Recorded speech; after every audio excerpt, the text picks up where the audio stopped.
Tremonti, attrezzature e materiale per saldatura professionale a Montebelluna.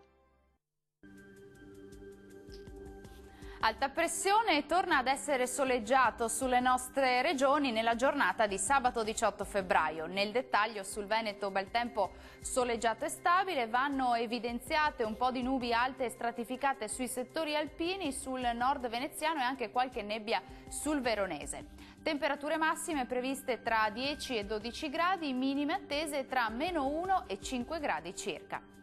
Andiamo a vedere che tempo farà sul territorio del Friuli Venezia Giulia. Tempo stabile e soleggiato su tutta la regione, salvo poche nubi sparse qua e là, ma di tipo alto e del tutto innocue. Temperature massime previste tra 11 e 13 gradi, quelle minime saranno attese invece tra lo 0 e i 4 gradi.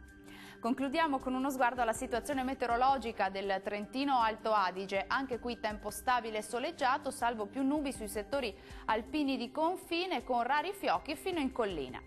Temperature massime in lieve calo previste sui 10 gradi, minime fredde e attese tra -2 e -4 gradi.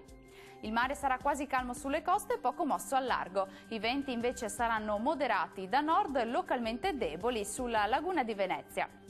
Questo aggiornamento è giunto al termine, grazie per l'attenzione e arrivederci a domani.